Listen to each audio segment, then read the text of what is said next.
All right, now joining us to discuss this further is Wayne Duvenage from Organisation and Doing Tax Abuse, commonly known as OUTA. Good evening, Wayne. Thank you very much for joining us on the programme. Now, firstly, your reaction to South Africa assuming the chairpersonship of the Commonwealth Africa Anti-Corruption Body?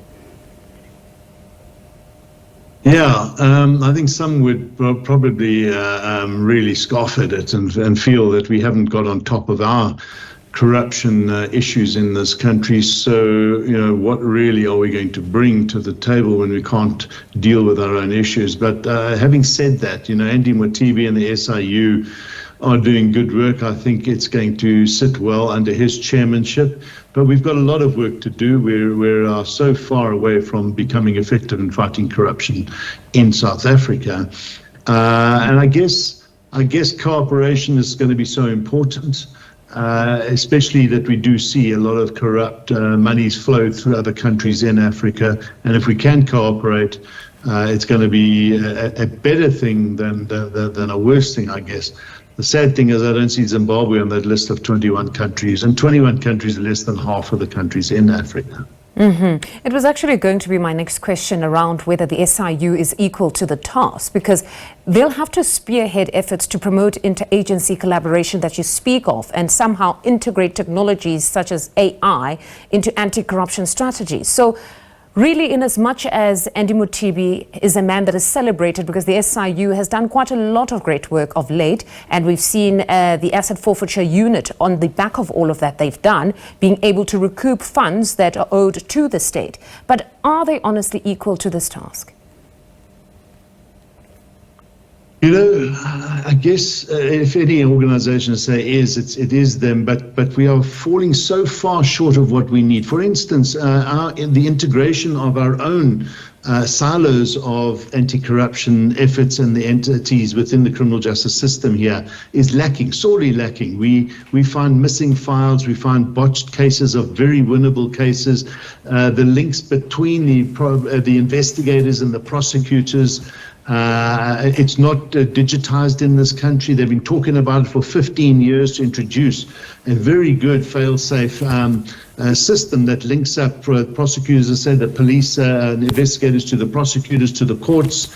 Our courts are in disarray. They are shocking. If you file a case now, you go to court in 3 years' time, justice delayed. We've got so much to do here in this country. I hope this doesn't take our eye off the ball of the work that has to happen here.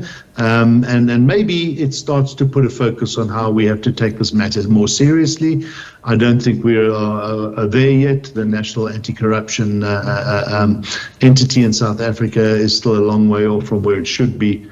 So we've got a lot of work to do. I don't want us to be negative about it. I think there's positives that we need to see. I just think we've got to fix our own house before we start splitting our attention into matters across the continent. And then on the conference itself, it's encouraged governments to tackle the root cause of corruption across the continent and stamp out the culture supporting this corruption. What would you say are the root causes of corruption on the continent?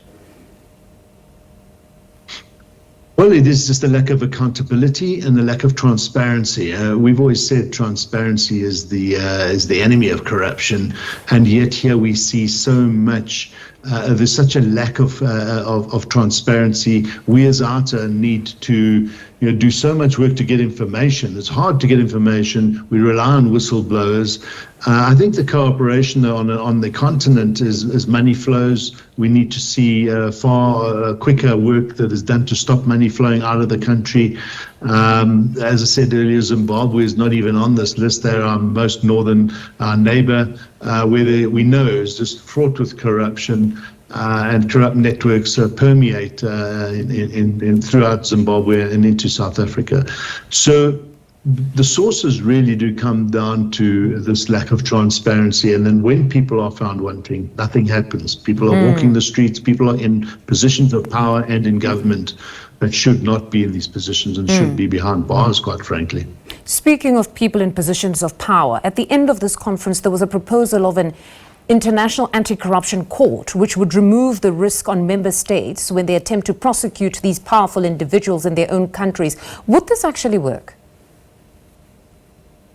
Yeah, we think it would, but it's a talk at the moment. And when you talk about international, how wide are we going? But yes, very necessary. You saw, remember, the Guptas escaping the net in Dubai, and we needed them to come back. So I think an international anti-corruption court, if it's effective, if it is put to good use, and it has powers, and that's the important thing, has powers to intercept, arrest people and take them back to the countries where they need to be prosecuted, that would be most welcome.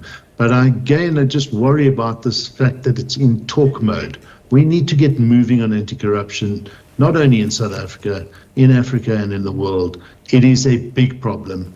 And I think if we're going to lead this charge here in Africa, let's do it meaningfully. And good luck to Andy Mothibe. Most certainly, he needs all the luck.